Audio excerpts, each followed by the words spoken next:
ദൈവനാമത്തിന് മഹത്വം ഉണ്ടാവട്ടെ. വെളിപ്പാട് പുസ്തകം 2-ാം അധ്യായത്തിന്റെ 1 മുതൽ 7 വരെയുള്ള വാക്യങ്ങൾ നമുക്ക് വായിക്കാം. വെളിപ്പാട് പുസ്തകം 2-ാം അധ്യായത്തിന്റെ 1 മുതൽ 7 വരെയുള്ള വാക്യങ്ങൾ. എഫെസോസിലെ സഭയുടെ ദൂതന് എഴുതുക. 7 നക്ഷത്രം വലങ്കയിൽ പിടിച്ചുകൊണ്ട് 7 പൊൻനിലവിളക്കുകളുടെ നടുവിൽ നടക്കുന്നവൻ അരുളി ചെയ്യുന്നത്, ഞാൻ നിന്റെ പ്രവൃത്തിയും പ്രയത്നവും സഹിഷ്ണുതയും കൊള്ളരുതാത്തവരെ നിനക്ക് സഹിച്ചുകൂടാത്തതും അപ്പോസ്തലന്മാരല്ലാതിരിക്കെ തങ്ങൾ അപ്പോസ്തലന്മാർ എന്ന് പറയുന്നവരെ നീ പരീക്ഷിച്ച് കള്ളന്മാർ എന്ന് കണ്ടതും, നിനക്ക് സഹിഷ്ണുതയുള്ളതും എന്റെ നാമനിമിത്തം നീ സഹിച്ചതും തളർന്നു പോകാഞ്ഞതും ഞാൻ അറിയുന്നു. എങ്കിലും നിന്റെ ആദ്യ സ്നേഹം വിട്ടുകളഞ്ഞു എന്നൊരു കുറ്റം നിന്നെക്കുറിച്ച് പറവാനുണ്ട്. നീ ഏതിൽ നിന്ന് വീണിരിക്കുന്നു എന്ന് ഓർത്ത് മാനസാന്തരപ്പെട്ട് ആദ്യത്തെ പ്രവൃത്തി ചെയ്യുക. അല്ലാഞ്ഞാൽ ഞാൻ വരികയും നീ മാനസാന്തരപ്പെടാഞ്ഞാൽ നിന്റെ നിലവിളക്ക് അതിന്റെ നിലയിൽ നിന്ന് നീക്കുകയും ചെയ്യും. എങ്കിലും നിക്കോലാവ്യരുടെ നടപ്പ് നീ പകയ്ക്കുന്നു എന്നൊരു നന്മ നിനക്കുണ്ട്. അത് ഞാനും പകയ്ക്കുന്നു. ആത്മാവ് സഭകളോട് പറയുന്നത് എന്തെന്ന് ചെവിയുള്ളവൻ കേൾക്കട്ടെ. ജയിക്കുന്നവന് ഞാൻ ദൈവത്തിന്റെ പർദീസയിലുള്ള ജീവവൃക്ഷത്തിന്റെ ഫലം തിന്മാൻ കൊടുക്കും. 7 സഭകൾക്കുള്ള ദൂതുകൾ ഓരോന്നായി നാം പരിശോധിക്കുമ്പോൾ ഒന്നാമത്തെ സന്ദേശം എഫെസോസിലെ സഭയ്ക്കുള്ളതാണ്. ഈ സന്ദേശങ്ങളെ അപഗ്രഥിക്കുമ്പോൾ ഒരു പ്രത്യേക പാറ്റേൺ, ഒരു പ്രത്യേക ഫോർമാറ്റ് ഫോളോ ചെയ്യുന്നുണ്ട് എന്ന് കഴിഞ്ഞ ക്ലാസ്സിൽ പഠിച്ചത് ഓർക്കുന്നുണ്ടാകുമെന്ന് ഞാൻ കരുതുന്നു. ഒന്നാമത്, സംസാരിക്കുന്ന കർത്താവായ യേശുക്രിസ്തു തന്നെ സഭയ്ക്ക് പരിചയപ്പെടുത്തുന്നു. രണ്ടാമത്, അവരുടെ പ്രവർത്തനത്തിന്റെ ഒരു അംഗീകാരം, ഒരു അപ്രൂവൽ അവർക്ക് നൽകി ഞാൻ അറിയുന്നു എന്ന് പറയുന്നു. മൂന്നാമത്, സഭയുടെ കുറ്റം എന്തെങ്കിലും ഉണ്ടെങ്കിൽ അതെടുത്ത് കാണിക്കുന്നു. നാലാമത്, ആ തെറ്റ് തിരുത്തുന്നതിനായിട്ടുള്ള ഒരു ഉപദേശം, അഡ്മോണീഷൻ, ഒരു മുന്നറിയിപ്പോട് കൂടിയ ഉപദേശം അവർക്ക് നൽകുന്നു. അഞ്ചാമതായിട്ട് അവരുടെ മുമ്പിൽ ഒരു വെല്ലുവിളി അല്ലെങ്കിൽ ഒരു വാഗ്ദത്വം കൂടി വെക്കുകയാണ്. ആത്മാവ് സഭകളോട് പറയുന്നത് കേൾക്കുകയും ജയിക്കുകയും ചെയ്താൽ സഭയ്ക്ക് ഇന്നത് നൽകും. ഈ ഒരു പാറ്റേൺ ആണ് എല്ലാ സഭകൾക്കും സന്ദേശം നൽകുമ്പോൾ കർത്താവായ യേശുക്രിസ്തു അനുവർത്തിക്കുന്നത് എന്നുള്ളത് നമ്മുടെ മനസ്സിൽ വെച്ചുകൊണ്ട് എഫെസോസിലെ സഭയ്ക്ക് എഴുതിയ സന്ദേശം നമുക്ക് ശ്രദ്ധിക്കാം. ഒന്നാമതായിട്ട്, ഈ സഭയ്ക്ക് കർത്താവ് തന്നെ പരിചയപ്പെടുത്തുന്നത് ഓർക്കുക. കഴിഞ്ഞ ക്ലാസ്സിൽ നമ്മൾ പഠിച്ചതുപോലെ 1-ാം അധ്യായത്തിൽ വെളിപ്പെട്ട യേശുവിൻ്റെ ചില പ്രത്യേകതകൾ, യേശുവിൻ്റെ ചില ഔദ്യോഗിക സ്ഥാനങ്ങൾ മുതലായവയാണ് താൻ തന്നെ പരിചയപ്പെടുത്തുമ്പോൾ എടുത്തു പറയുന്നത്. 2-ാം അധ്യായത്തിന്റെ 1-ാം വാക്യം വായിക്കുമ്പോൾ 7 നക്ഷത്രം വലങ്കയിൽ പിടിച്ചുകൊണ്ട് 7 പൊൻ നിലവിളക്കുകളുടെ നടുവിൽ നടക്കുന്നവൻ അരുളി ചെയ്യുന്നത്. ഈ പറഞ്ഞ കാര്യം 1-ാം അധ്യായത്തിന്റെ 13-ാം വാക്യത്തിലും 16-ാം വാക്യത്തിലും 20-ാം വാക്യത്തിലും പറഞ്ഞിരിക്കുന്നതായതുകൊണ്ടും കഴിഞ്ഞ ക്ലാസ്സുകളിൽ നമ്മൾ ആവർത്തിച്ച് അത് വിശകലനം ചെയ്തതായതുകൊണ്ടും അതിന്റെ അർത്ഥം എന്താണെന്നുള്ളത് നമുക്ക് ഗ്രഹിക്കാൻ കഴിഞ്ഞിട്ടുള്ളത് കൊണ്ടും നമുക്ക് അവിടെ ഒരുപാട് സമയം ചെലവഴിക്കാതെ മുന്നോട്ട് പോകാം. 1-ാം അധ്യായത്തിന്റെ 20-ാം വാക്യം വായിക്കുമ്പോൾ 7 നിലവിളക്ക് 7 സഭകൾ എന്നും 7 നക്ഷത്രം 7 സഭകളുടെ ദൂതന്മാർ എന്നും പറഞ്ഞിരിക്കുന്നതാണ് ഇവിടെ നാം പ്രത്യേകം ഓർക്കേണ്ടത്. കർത്താവായ യേശുക്രിസ്തു സഭകളുടെ നടുവിൽ നടക്കുകയും സഭയുടെ എല്ലാ ചലനങ്ങളും സഭയുടെ എല്ലാ ഹൃദയ തുടിപ്പുകളും അറിയുകയും ചെയ്യുന്നു. അതുമാത്രമല്ല, സഭാ നേതാക്കന്മാരെ നിയന്ത്രിക്കുകയും ചെയ്യുന്നു. എല്ലാ സഭാ നേതാക്കന്മാരും യേശുവിന്റെ നിയന്ത്രണത്തിലാണ് ഇരിക്കുന്നത്. കഴിഞ്ഞ ക്ലാസ്സിൽ ഈ കാര്യങ്ങൾ നമ്മൾ പഠിച്ചത് ഒന്നുകൂടെ നിങ്ങളുടെ മനസ്സിലേക്ക് വരട്ടെ. എഫെസോസിലെ സഭയെക്കുറിച്ച് ചിന്തിക്കുമ്പോൾ നക്ഷത്ര തുല്യരായ ചില നേതാക്കന്മാർ സഭയിൽ ഉണ്ടായിരുന്നു. അവരുടെ ശുശ്രൂഷ അനുഭവിക്കുവാനായിട്ട് എഫെസോസിലെ സഭയ്ക്ക് കഴിഞ്ഞിട്ടുണ്ട്. സ്റ്റാർ ലൈക്ക്, നക്ഷത്ര തുല്യർ, സെലിബ്രിറ്റീസ് എന്നൊക്കെ വേണമെങ്കിൽ പറയാം. ഞാൻ ചിലരുടെ പേരുകൾ ഓർമ്മപ്പെടുത്തട്ടെ. അപ്പോസ്തലനായ പൗലോസ് എഫെസോസ്യ സഭയിലെ ഒരു ശുശ്രൂഷകനായിരുന്നു. അതിനുശേഷം തിമോഥെയോസ് ആ സഭയിലെ ഒരു ശുശ്രൂഷകനായിരുന്നു. യോഹന്നാൻ അപ്പോസ്തലൻ തന്നെ ആ സഭയിൽ ശുശ്രൂഷിച്ചിട്ടുണ്ട്. അപ്പോൾ നക്ഷത്ര തുല്യരായ നാം എല്ലാവരും ആഗ്രഹിക്കുന്ന, ഒരുപക്ഷെ ഇവരൊക്കെ നമ്മുടെ സഭയിലെ ശുശ്രൂഷകരായിരുന്നെങ്കിൽ എന്ന് നാം ചിന്തിക്കുന്നുണ്ടോ എന്ന് എനിക്കറിയാൻ പാടില്ല. അപ്പോസ്തലനായ പൗലോസ്, അപ്പോസ്തലനായ യോഹന്നാൻ, തിമോഥെയോസ് മുതലായ ആളുകൾ ശുശ്രൂഷിച്ച ഒരു സഭയാണ് എഫെസോസിലെ സഭ. എന്നാൽ കർത്താവായ യേശുക്രിസ്തു ഇവിടെ ഓർമ്മപ്പെടുത്തുവാനായിട്ട് ആഗ്രഹിക്കുന്ന ഒരു പ്രധാനപ്പെട്ട കാര്യം, ശുശ്രൂഷകന്മാരും എല്ലാ ശുശ്രൂഷകളും കർത്താവായ യേശുക്രിസ്തുവിന്റെ പൂർണ്ണ നിയന്ത്രണത്തിലാണ്. നക്ഷത്രങ്ങളെ പോലെ ശോഭിക്കുന്ന ശുശ്രൂഷകന്മാർ ഓരോരുത്തരും എപ്പോൾ എവിടെ ആയിരിക്കണമെന്ന് തീരുമാനിക്കുന്നത് യേശുക്രിസ്തുവാണ്. ആരെ വേണമെങ്കിലും നീക്കുവാനും ആക്കുവാനും യേശുക്രിസ്തുവിന് കഴിവുണ്ട് എന്ന് നാം അറിഞ്ഞിരിക്കേണ്ടതാണ്. അതുകൊണ്ടാണ് 7 നക്ഷത്രങ്ങൾ തന്റെ വലങ്കയിൽ താൻ പിടിച്ചിരിക്കുന്നത്. പലപ്പോഴും സഭകൾ മറന്നുപോകുന്നതും ആവശ്യമില്ലാതെ അഹങ്കരിക്കുന്നതുമായിട്ടുള്ള ഒരു സത്യം ഇവിടെ ഓർക്കുന്നത് നല്ലതാണ്. സഭയുടെ നേതാക്കന്മാരും ശുശ്രൂഷകന്മാരും ദൈവത്തിന്റെ ദാനമാണ്. അവരുടെ നിയമനം ദൈവത്താലാണ്. അതിൽ നാം അഹങ്കരിക്കരുത്. ഒരുപക്ഷെ നമുക്ക് നല്ലൊരു നേതാവ് ഉള്ളതുകൊണ്ട്, നമുക്ക് നല്ല ഒരു ശുശ്രൂഷകനുള്ളതുകൊണ്ട് ആ ശുശ്രൂഷകളിൽ നാം പ്രശംസിക്കുവാനോ അഹങ്കരിക്കുവാനോ പാടില്ല. എഫേസ്യ ലേഖനം 4-ാം അധ്യായത്തിന്റെ 11-ാം വാക്യം പരിചിതമാണല്ലോ. എഫേസ്യ ലേഖനം 4-ാം അധ്യായത്തിന്റെ 11-ാം വാക്യം, അവൻ ചിലരെ അപ്പോസ്തലന്മാരായും ചിലരെ പ്രവാചകന്മാരായും ചിലരെ സുവിശേഷകന്മാരായും ചിലരെ ഇടയന്മാരായും ഉപദേഷ്ടാക്കന്മാരായും നിയമിച്ചിരിക്കുന്നു. ഇവിടെ ശ്രദ്ധിക്കേണ്ട ഒരു കാര്യം, അവൻ നിയമിച്ചിരിക്കുന്നു എന്നുള്ളതാണ്. അവൻ നിയമിച്ചിരിക്കുന്നു. ഏത് സമയത്ത് വേണമെങ്കിലും ഇവരെ മാറ്റിക്കളയാൻ അവന് ശക്തിയുണ്ട്, അതവന് കഴിയും. ചില സഭകളെങ്കിലും തങ്ങൾക്ക് ലഭിച്ച നേതാക്കന്മാരിലും ശുശ്രൂഷകന്മാരിലും പാസ്റ്റർമാരിലും അഹങ്കരിച്ച് അഭിമാനം കൊണ്ട് യേശുവിനെ ആരാധിക്കുന്നതിന് പകരം പാസ്റ്റർമാരെ അല്ലെങ്കിൽ നേതാക്കന്മാരെ ആരാധിക്കുകയും നേതാക്കന്മാരുടെ ഫാനായിട്ട് മാറുകയും ചെയ്യുന്നത് നമുക്ക് കാണാൻ കഴിയുന്ന ഒരു യാഥാർത്ഥ്യമാണ്. എന്നാൽ യേശു ഇവിടെ നമ്മെ ഓർമ്മപ്പെടുത്തുന്ന ഒരു സത്യം, ഇത് എത്രയും അപകടകരമായ ഒരു പ്രവണതയാണ് എന്ന കാര്യമാണ്. ആരാധനയ്ക്ക് കർത്താവായ യേശുക്രിസ്തു മാത്രമാണ് യോഗ്യൻ. പിതാവായ ദൈവം മാത്രമാണ് യോഗ്യൻ. ആരാധനയ്ക്ക് യോഗ്യൻ അവൻ മാത്രമാണ്. സകല സ്തുതിയും സ്തോത്രവും ബഹുമാനവും ആരാധനയും എന്നും അവന് മാത്രമുള്ളതാണ് എന്ന് ഓർക്കുകയും അത് അവന് തന്നെ നാം അർപ്പിക്കുകയും ചെയ്യണം. യെശയ്യാ പ്രവാചകന്റെ പുസ്തകം 42-ാം അധ്യായത്തിന്റെ 8-ാം വാക്യം വായിക്കുമ്പോൾ, ഞാൻ എൻ്റെ മഹത്വം മറ്റൊരുത്തനും എൻ്റെ സ്തുതി വിഗ്രഹങ്ങൾക്കും വിട്ടുകൊടുക്കുകയില്ല. യെശയ്യാവ് 42:8. ഞാൻ എൻ്റെ മഹത്വം മറ്റൊരുത്തനും എൻ്റെ സ്തുതി വിഗ്രഹങ്ങൾക്കും വിട്ടുകൊടുക്കുകയില്ല.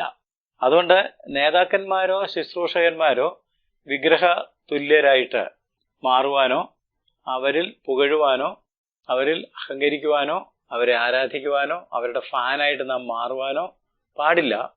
കാരണം ഇതെല്ലാം കർത്താവിന്റെ നിയന്ത്രണത്തിലാണ് ഇരിക്കുന്നത്. ഇത് കർത്താവിന്റെ ദാനമാണ്. എല്ലാ സ്തുതിയും സ്തോത്രവും ആരാധനയും ബഹുമാനവും അവന് മാത്രം ആണ് എന്നുള്ള കാര്യം ഒരിക്കലും നാം മറന്നു പോകരുത്. അതുകൊണ്ട് നമ്മുടെ പാസ്റ്റർക്കായിട്ട് ദൈവത്തിന് സ്തോത്രം ചെയ്യാം, നേതാക്കന്മാർക്കായിട്ട് സ്തോത്രം ചെയ്യാം. എന്നാൽ അവരെ നൽകിയ കർത്താവിന് അതിനേക്കാൾ എല്ലാ മഹത്വവും സ്തോത്രവും നൽകേണ്ടതാണ് എന്ന് മറന്നു പോകരുത്. രണ്ടാമതായിട്ട് സഭയ്ക്ക് കർത്താവ് ഒരു അംഗീകാരം നൽകുന്നതാണ് നാം കാണുന്നത്. ഞാൻ അറിയുന്നു എന്ന് പറഞ്ഞ് അവരെ അഭിനന്ദിക്കുന്നു. കമൻഡേഷനാണ്. 2-ാം അധ്യായത്തിന്റെ 2-3 വാക്യങ്ങളും 6-ാം വാക്യവും വായിക്കുമ്പോൾ അവരെ കമന്റ് ചെയ്തിരിക്കുന്നത് നമുക്ക് വായിക്കാം. ഞാൻ നിന്റെ പ്രവൃത്തിയും പ്രയത്നവും സഹിഷ്ണുതയും കൊള്ളരുതാത്തവരെ നിനക്ക് സഹിച്ചുകൂടാത്തതും അപ്പോസ്തലന്മാരല്ലാതിരിക്കെ തങ്ങൾ അപ്പോസ്തലന്മാരെന്ന് പറയുന്നവരെ നീ പരീക്ഷിച്ച് കള്ളന്മാർ എന്ന് കണ്ടതും നിനക്ക് സഹിഷ്ണുതയുള്ളതും എന്റെ നാമം നിമിത്തം നീ സഹിച്ചതും തളർന്നു പോകാഞ്ഞതും ഞാൻ അറിയുന്നു. 6-ാം വാക്യത്തിൽ പറഞ്ഞു, നിക്കലാവിയരുടെ നടപ്പ് നീ പകയ്ക്കുന്നു എന്നൊരു നന്മ നിനക്കുണ്ട്, അത് ഞാനും പകയ്ക്കുന്നു. അഭിനന്ദന വാക്കുകളോടുകൂടെയാണ് സന്ദേശം ആരംഭിക്കുന്നത്. അത് തന്നെ കർത്താവായ യേശുക്രിസ്തുവിന്റെ വലിയ കൃപയുടെ ഒരു ഭാഗമാണ് എന്ന് മറന്നു പോകരുത്.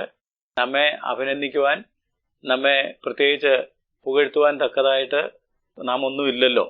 എങ്കിലും നന്മകൾ കർത്താവ് കാണുന്നു എന്നുള്ളത് കൊണ്ട് അഭിനന്ദിക്കുന്നുണ്ട്. നമുക്ക് അതിൽ നിന്ന് കുറെ കാര്യങ്ങൾ പഠിക്കുവാനുണ്ട്. ഈ പാഠങ്ങൾ കേൾക്കുന്ന എല്ലാവരും ശ്രദ്ധിക്കേണ്ട ഒരു കാര്യം, എഫെസോസിലെ സഭ എങ്ങനെയായിരുന്നു എന്ന് വിലയിരുത്തുന്നതിന് പകരം ആ വിലയിരുത്തലുകൾ നടത്തുമ്പോൾ നേരത്തെ നാം പഠിച്ചതുപോലെ നാം നമ്മെ തന്നെ ഇതിനകത്ത് കാണണം. ഇതിനകത്ത് കണ്ടിട്ട് എന്തൊക്കെയായിരിക്കും കർത്താവ് അഭിനന്ദിക്കുക, എന്തൊക്കെയായിരിക്കും കുറ്റങ്ങൾ ഉണ്ടാവുക എന്നുള്ളത്. ഈ സഭയുടെ സന്ദേശങ്ങൾ വിവിധ അംശങ്ങളുള്ളതാണ്, നമുക്ക് എല്ലാവർക്കും വേണ്ടതാണ് എന്നുള്ളത് കൊണ്ട് ആ കാര്യങ്ങൾ എപ്പോഴും നമ്മുടെ ശ്രദ്ധയിലിരിക്കണം. അഭിനന്ദിച്ച കാര്യങ്ങൾ എന്തൊക്കെയാണെന്ന് ഒന്ന് നോക്കുന്നത് നന്നായിരിക്കും. ഒന്നാമതായിട്ട്, നിന്റെ പ്രവൃത്തിയും പ്രയത്നവും ഞാൻ അറിയുന്നു. നിന്റെ പ്രവൃത്തിയും പ്രയത്നവും. നിന്റെ പ്രവൃത്തി എന്നവിടെ പറഞ്ഞിരിക്കുന്നതിന്റെ അർത്ഥം സേവന സന്നദ്ധതയുള്ള ഒരു സഭയാണ് എഫെസോസിലെ സഭ. എഫെസോസിലെ സഭയെക്കുറിച്ച് ഞാൻ ചിന്തിക്കുമ്പോൾ it was a serving church. സേവനത്തിനായിട്ട് ഒരുങ്ങിയിരിക്കുന്ന ഒരു സഭ, പ്രവൃത്തിക്കായിട്ട് ഒരുങ്ങിയിരിക്കുന്ന ഒരു സഭ. വളരെ തിടുക്കത്തിൽ, വളരെ ഉത്സാഹത്തോടെ കർത്താവിന്റെ വേലയിൽ വ്യാപരിക്കുന്നു. ആഴ്ചതോറുമുള്ള അവരുടെ പ്രവർത്തനങ്ങൾ നാം പരിശോധിക്കുകയാണെങ്കിൽ തിരക്കിട്ട പ്രവർത്തന മേഖലകൾ, ധാരാളം പ്രവൃത്തികൾ അവർക്ക് ചെയ്യുവാനായിട്ടുണ്ടായിരുന്നു. അത് കർത്താവ് അഭിനന്ദിക്കുന്ന ഒരു കാര്യമാണ്. രണ്ടാമതായിട്ട്, ത്യാഗസന്നദ്ധതയുള്ള ഒരു സഭയായിരുന്നു. അതുകൊണ്ടാണ് പ്രയത്നം എന്നവിടെ പറഞ്ഞിരിക്കുന്നത്. പ്രവൃത്തി മാത്രമല്ല, പ്രയത്നം. നമുക്കും ഈ കാര്യങ്ങൾ അനുകരിക്കാൻ കൊള്ളാവുന്നതാണ്. പ്രവൃത്തി അല്ലെങ്കിൽ സേവന സന്നദ്ധത, ത്യാഗസന്നദ്ധത, പ്രയത്നം. ലേബർ എന്ന പദം ശ്രദ്ധിക്കുക. ഒരു സാക്രിഫിഷ്യൽ സേവനത്തെ കുറിച്ചാണ് അവിടെ പറയുന്നത്. ക്ഷീണിച്ച് തളരുന്നത് വരെ പ്രവർത്തിക്കുന്നതിനെയാണ് പ്രയത്നം എന്ന് പറയുന്നത്. Toil to the point of exhaustion. കർത്താവിനെ സേവിക്കുന്നതിന്റെ വില കൊടുക്കുവാൻ എഫെസോസിലെ സഭ സന്നദ്ധമായിരുന്നു. അതുകൊണ്ട് അവരുടെ പ്രവൃത്തി, അവരുടെ പ്രയത്നം, അവരുടെ സെർവിങ് മെന്റാലിറ്റി, അവരുടെ സാക്രിഫൈസിങ് മെന്റാലിറ്റി, ത്യാഗസന്നദ്ധതയും സേവന സന്നദ്ധതയും. മൂന്നാമതായിട്ട്, അവർ സ്ഥിരതയും സമർപ്പണവുമുള്ള ഒരു സഭയായിരുന്നു. A സ്റ്റെഡ്ഫസ്റ്റ് assembly. അവരോട് ആവർത്തിച്ച് പറയുന്ന ഒരു കാര്യം, നിനക്ക് സഹിഷ്ണുതയുള്ളത്, നീ സഹിച്ചത്, തളർന്നു പോകാഞ്ഞത്, എൻ്റെ നാമനിമിത്തം നീ സഹിച്ചത് ഞാൻ അറിയുന്നു. സഹിഷ്ണുത, നിനക്ക് സഹിഷ്ണുതയുള്ളത്, നീ സഹിച്ചത്, തളർന്നു പോകാഞ്ഞത്. ഈ പ്രയോഗങ്ങൾ നാം ശ്രദ്ധിക്കുമ്പോൾ പരിശോധനകളിൽ സഹിച്ച് നിൽക്കുക, തുടർമാനം പിടിച്ചു നിൽക്കുക എന്നൊക്കെയാണ് ആ പദം അർത്ഥമാക്കുന്നത്. മുമ്പോട്ടുള്ള ഗമനം ദുഷ്കരമായി തോന്നിയ സാഹചര്യങ്ങളിൽ ശക്തി സംഭരിച്ച് ശ്രമകരമായി തന്നെ അവർ മുന്നേറി. ഇംഗ്ലീഷിൽ പറഞ്ഞാൽ they kept going when the going was tough. മുന്നോട്ട് പോകുന്നത് ദുഷ്കരമായി തോന്നിയ സാഹചര്യങ്ങളിലൊക്കെ അവര് സകല ശക്തിയും സംഭരിച്ച് ശ്രമകരമായി തന്നെ മുന്നേറിക്കൊണ്ടേയിരുന്നു. അതുകൊണ്ടാണ് അവര് സഹിഷ്ണുതയിലും സഹനത്തിലും അതുപോലെ തന്നെ തളർന്നു പോകാത്ത അവസ്ഥയിലും ഒക്കെ ഇരുന്നത്. So it was a steadfast. അതിനകത്ത് തന്നെ ഉറ്റിരുന്ന, സമർപ്പണമുള്ള, സ്ഥിരതയുള്ള ഒരു സഭയായിരുന്നു. നാലാമതായിട്ട്, എഫെസോസിലെ സഭയെക്കുറിച്ച് എടുത്തു പറഞ്ഞിരിക്കുന്ന മറ്റൊരു പ്രധാനപ്പെട്ട കാര്യം, it was a separated church. വേർപെട്ട ഒരു സഭയായിരുന്നു. സഭയെന്ന് പറഞ്ഞാൽ തന്നെ വിളിച്ചു വേർതിരിക്കപ്പെട്ടവരെന്നാണ്. എന്നാൽ പലരും അത് ആചരിക്കുന്നില്ല എന്നുള്ളത് കൊണ്ടാണ്, ഇവരത് ആചരിച്ചു എന്നുള്ളത് കൊണ്ടാണ് കർത്താവ് അത് എടുത്തു പറയുന്നത്. അവരുടെ വേർപാടിന്റെ മേഖലയും ശ്രദ്ധേയമാണ്. സഭ സന്ദർശിച്ച വിശ്വാസികളെയും സഭയിൽ വന്ന പ്രഭാഷകരെയും അവർ വളരെ സൂക്ഷ്മമായിട്ട് നിരീക്ഷിച്ചു. അവർ ആത്മാർത്ഥതയുള്ളവർ തന്നെയോ എന്ന് അന്വേഷിച്ചു. അവരുടെ ആത്മീയ നിലവാരം എങ്ങനെ ഇരിക്കുന്നു എന്ന് അവര് കണ്ടെത്തി. അതുകൊണ്ടാണ് കൊള്ളരുതാത്തവരെ നിനക്ക് സഹിച്ചുകൂടാത്തതും, അപ്പോസ്തോലന്മാരല്ലാതിരിക്കെ തങ്ങൾ അപ്പോസ്തോലന്മാരെന്ന് പറയുന്നവരെ നീ പരീക്ഷിച്ച് കള്ളന്മാർ എന്ന് കണ്ടതും. ഈ പ്രയോഗങ്ങളാണ് നാം ശ്രദ്ധിക്കേണ്ടത്. കൊള്ളരുതാത്തവരെ നിനക്ക് സഹിച്ചുകൂടാ, അപ്പോസ്തോലന്മാരല്ലാതിരിക്കെ ഞങ്ങൾ അപ്പോസ്തോലന്മാരാന്ന് പറയുന്ന ആളുകളെ നീ പരീക്ഷിച്ച് അവർ കള്ളന്മാരാണെന്ന് കണ്ടുപിടിക്കുന്നു. ഇത് വളരെ ഗൗരവമായിട്ടുള്ള ഒരു കാര്യമാണ്. അതുകൊണ്ടാണ് വേർപാടെന്ന് ഞാൻ പറഞ്ഞത്. വേർപാടെന്ന് പറയുമ്പോൾ നമ്മൾ പലപ്പോഴും ഉദ്ദേശിക്കുന്നത് പോലെ ഈ ലോകത്തിലുള്ള ചില കാര്യങ്ങളിൽ നിന്ന് മാത്രം വേർപെട്ടിരിക്കുകയല്ല, തെറ്റായ ഉപദേശങ്ങളിൽ നിന്ന് വേർപെട്ടിരിക്കുക. അത് വളരെ പ്രധാനപ്പെട്ട ഒരു കാര്യമാണ്. യോഹന്നാന്റെ 2-ാം ലേഖനം ഒരധ്യായമേ ഉള്ളൂ. 7 മുതൽ 11 വരെയുള്ള വാക്യങ്ങൾ വായിക്കുമ്പോൾ അദ്ദേഹം സഭയെ ഇങ്ങനെ പഠിപ്പിച്ചിട്ടുണ്ടായിരുന്നു. സൂക്ഷിച്ചുകൊള്ളുവീൻ, ക്രിസ്തുവിന്റെ ഉപദേശത്തിൽ നിലനിൽക്കാതെ അതിർ കടന്നു പോകുന്ന ഒരുത്തനും ദൈവമില്ല. ഉപദേശത്തിൽ നിലനിൽക്കുന്നവനോ പിതാവും പുത്രനുമുണ്ട്. ഒരുത്തൻ ഈ ഉപദേശവും കൊണ്ട് അല്ലാതെ നിങ്ങളുടെ അടുക്കൽ വന്നു എങ്കിൽ അവനെ വീട്ടിൽ കൈക്കൊള്ളരുത്, അവന് കുശലം പറയുകയും അരുത്. അവന് കുശലം പറയുന്നവൻ അവന്റെ ദുഷ്പ്രവൃത്തിക്ക് കൂട്ടാളിയല്ലോ. യോഹന്നാൻ സഭയെ പഠിപ്പിച്ചിരുന്ന കാര്യമാണ് ഞാൻ നിങ്ങളെ വായിച്ച് കേൾപ്പിച്ചത്. ഇത് വളരെ ഗൗരവമായി എഫെസോസിലെ സഭ എടുത്തിരുന്നു എന്ന് ചുരുക്കം. അപ്പോസ്തലനായ പൗലോസ് ഈ സഭയിൽ ശുശ്രൂഷിച്ച ഒരു ദൈവദാസനായിരുന്നു എന്ന് ഞാൻ നേരത്തെ സൂചിപ്പിച്ചല്ലോ. അദ്ദേഹവും സഭയിലെ മൂപ്പന്മാരെ വിളിച്ചുകൂട്ടി അവർക്കൊരു വിടവാങ്ങൽ സന്ദേശം നൽകിയപ്പോൾ ഇതേ കാര്യം പഠിപ്പിച്ചിരുന്നു എന്നുള്ളത് ശ്രദ്ധേയമാണ്. അപ്പോസ്തല പ്രവൃത്തി 20-ാം അധ്യായത്തിന്റെ 28 മുതൽ 31 വരെയുള്ള വാക്യങ്ങൾ നാം വായിക്കുകയാണെങ്കിൽ ഇങ്ങനെയാണത്: ഞാൻ പോയ ശേഷം ആട്ടിൻകൂട്ടത്തെ ആദരിക്കാത്ത കൊടിയ ചെന്നായ്ക്കൾ നിങ്ങളുടെ ഇടയിൽ കടക്കും എന്ന് ഞാൻ അറിയുന്നു. ശിഷ്യന്മാരെ തങ്ങളുടെ പിന്നാലെ വലിച്ചു കളവാനായി വിപരീത ഉപദേശം പ്രസ്താവിക്കുന്ന പുരുഷന്മാർ നിങ്ങളുടെ ഇടയിൽ നിന്നും എഴുന്നേൽക്കും. അതുകൊണ്ട് ഉണർന്നിരിപ്പീൻ. ഈ വാക്യത്തില് 2 പ്രയോഗങ്ങളെങ്കിലും ശ്രദ്ധിക്കണം. ഒന്ന്, നിങ്ങളുടെ ഇടയിൽ കടക്കും. 2, നിങ്ങളുടെ ഇടയിൽ നിന്ന് എഴുന്നേൽക്കും.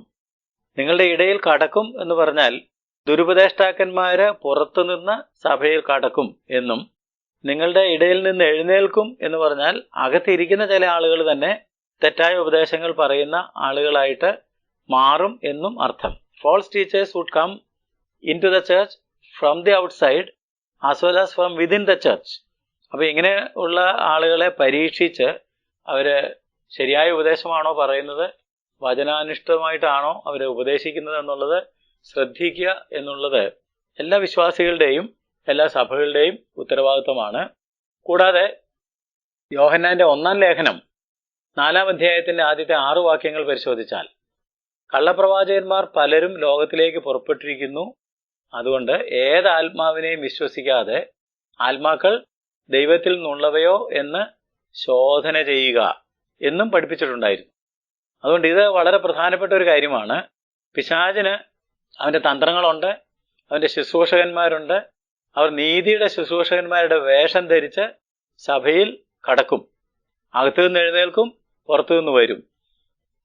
കൊരിന്ത്യക്കാർക്ക് ലേഖനം എഴുതിയപ്പോൾ 2 കൊരിന്ത്യ ലേഖനം 11-ാം അധ്യായത്തിന്റെ 1 മുതൽ 4 വരെയുള്ള വാക്യങ്ങളും 12 മുതൽ 15 വരെയുള്ള വാക്യങ്ങളും വായിച്ചാൽ, 2 കൊരിന്ത്യ ലേഖനം 11-ാം അധ്യായത്തിന്റെ ആദ്യത്തെ 4 വാക്യങ്ങളും 12 മുതൽ 15 വരെയുള്ള വാക്യങ്ങളും വായിച്ചാൽ, നിങ്ങളുടെ ഹൃദയം ക്രിസ്തുവിനോടുള്ള ഏകാഗ്രതയും നിർമ്മലതയും വിട്ട് വഷളായി പോകുമോ എന്ന് ഞാൻ ഭയപ്പെടുന്നു എന്ന് തുടങ്ങുന്ന അധ്യായം.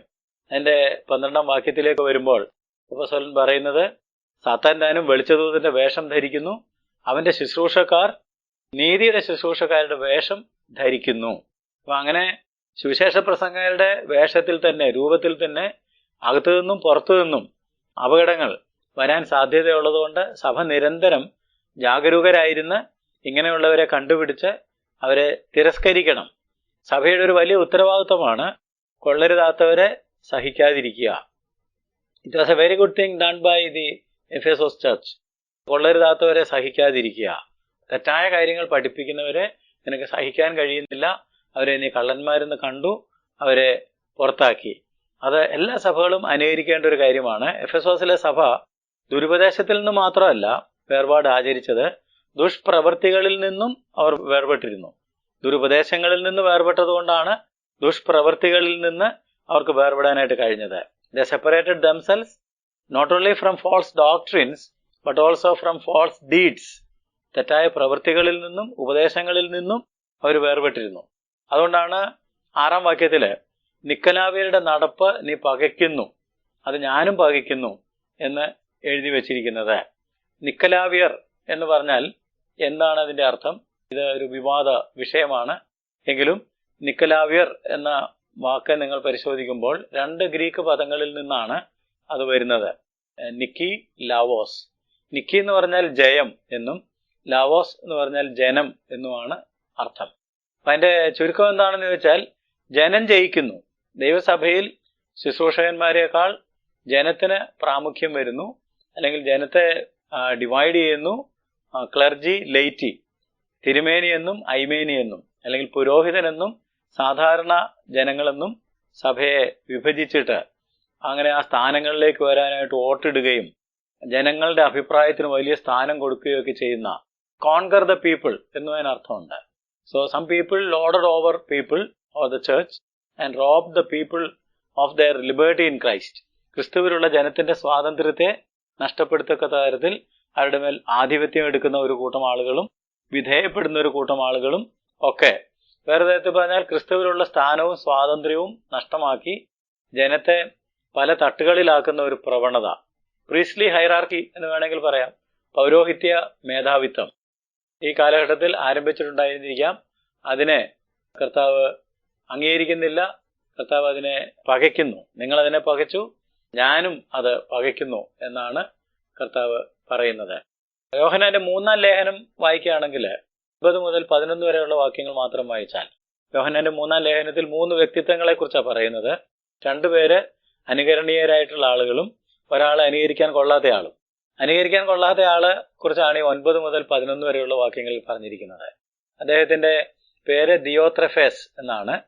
അദ്ദേഹത്തെ കുറിച്ച് പറഞ്ഞിരിക്കുന്നത് സഭയിൽ പ്രധാനിയാകുവാൻ ആഗ്രഹിക്കുന്ന ദിയോത്രഫേസ്. അപ്പൊ അങ്ങനെയുള്ള ആളുകൾ അന്ന് കാലം മുതൽ തന്നെ ഉണ്ട്. സഭയിൽ പ്രമാണിമാരാകാനായിട്ട്, സഭയിൽ പ്രധാനികളാകുവാനായിട്ട് ആഗ്രഹിക്കുന്നവർ. അദ്ദേഹം ചെയ്ത ചില കാര്യങ്ങളും ഈ വാക്യങ്ങളിൽ നിങ്ങൾക്ക് കാണാനായിട്ട് സാധിക്കും. അവർ അപ്പോസ്തലന്മാരെ കൂട്ടാക്കുന്നില്ല, സഭയിലുള്ളവരെ ദുർവാക്ക് പറഞ്ഞ് ശകാരിക്കുന്നു, ചിലരെ സഭയിൽ നിന്ന് പുറത്താക്കുന്നു, ചിലരെ സഹോദരന്മാര് സ്വീകരിക്കുമ്പോൾ അവരെ വിലക്കുന്നു.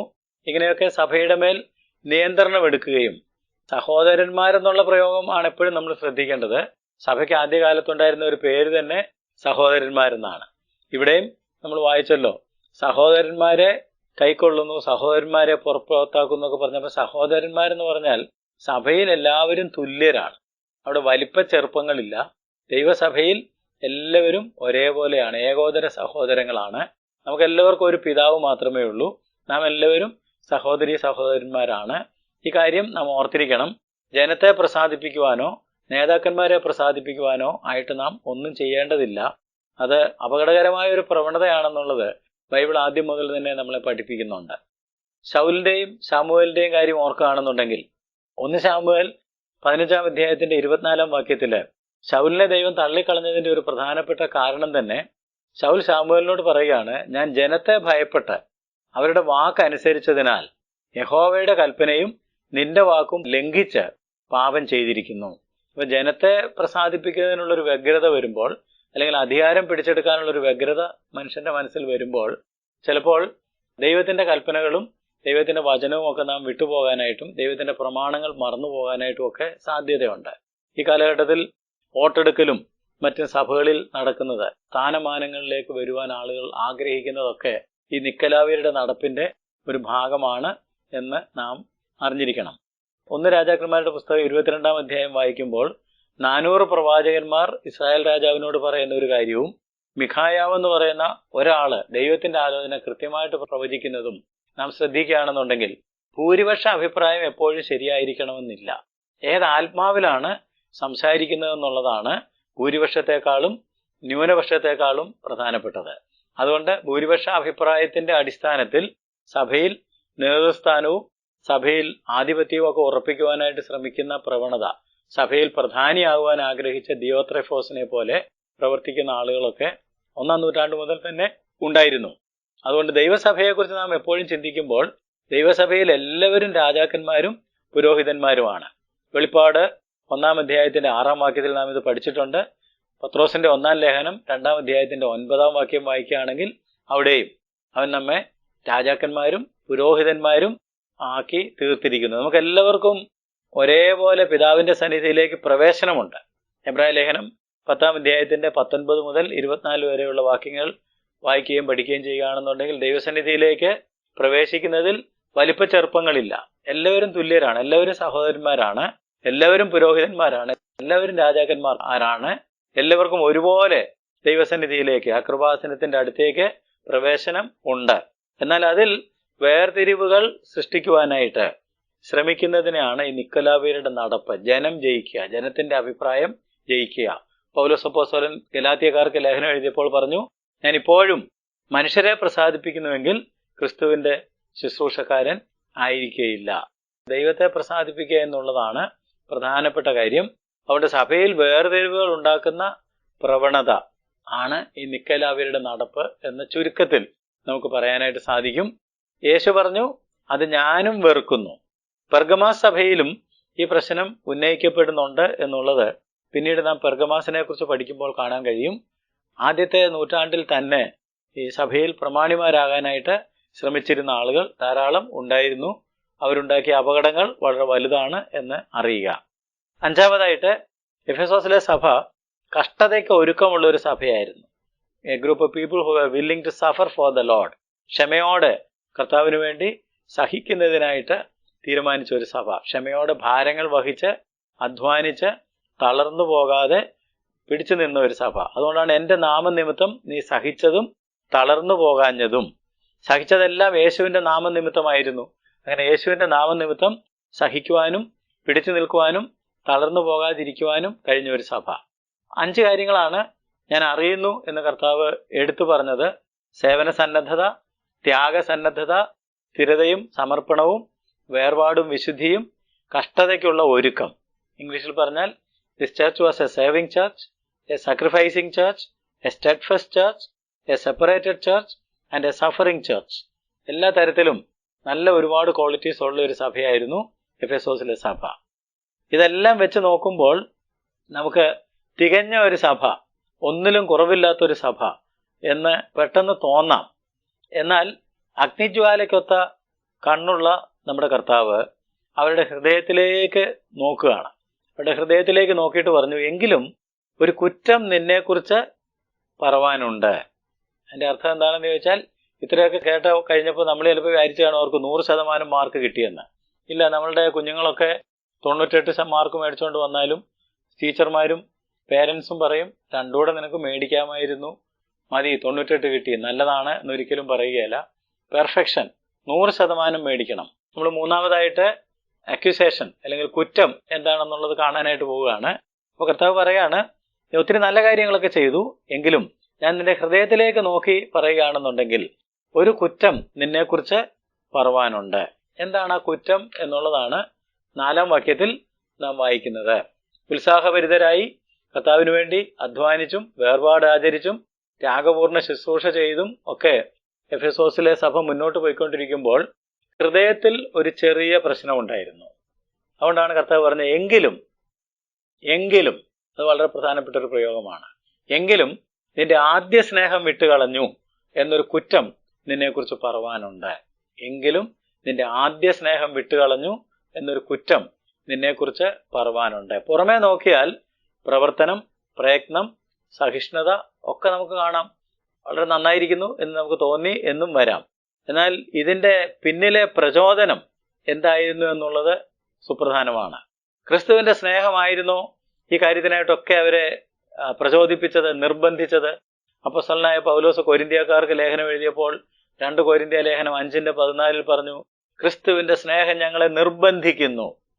ഇവരെ ഒരുപാട് കാര്യങ്ങൾ ചെയ്തെങ്കിലും അവരെ നിർബന്ധിച്ച ചേതോവികാരം, പ്രചോദനം എന്തായിരുന്നു എന്ന് നാം ചിന്തിക്കേണ്ടതാണ്. അതുകൊണ്ട് പ്രവർത്തനത്തിലല്ല, പ്രയത്നത്തിലല്ല, സഹിഷ്ണുതയിലല്ല, കർത്താവ് അത് പുറമേ കാണുന്ന ഇതിലൊന്നുമല്ല ശ്രദ്ധിക്കുന്നത്.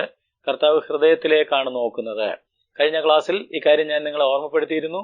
കർത്താവ് ഹൃദയത്തെയും ഉൾപ്പൂവുകളെയും ആരായുന്നവനാണ്. അതുകൊണ്ട് ഹൃദയ അന്തർഭാഗത്തേക്ക് കർത്താവ് നോക്കിയപ്പോൾ പുറത്ത് പ്രയത്നവും പ്രവർത്തനവും സഹിഷ്ണുതയൊക്കെ ഉണ്ടെങ്കിൽ തന്നെയും ഹൃദയത്തിലൊരു കുറ്റം, നിന്റെ ആദ്യ സ്നേഹം വിട്ടുകളഞ്ഞു. തെസ്സലോനിക്കക്കാർക്ക് ലേഖനം എഴുതിയപ്പോൾ അപ്പോസ്തലനായ പൗലോസ് 1 തെസ്സലോനിക്ക ലേഖനം 1-ാം അധ്യായത്തിന്റെ 3-ാം വാക്യത്തിൽ ഇങ്ങനെ കുറിച്ചിട്ടു, വിശ്വാസത്തിന്റെ വേലയും സ്നേഹപ്രയത്നവും പ്രത്യാശയുടെ സ്ഥിരതയും.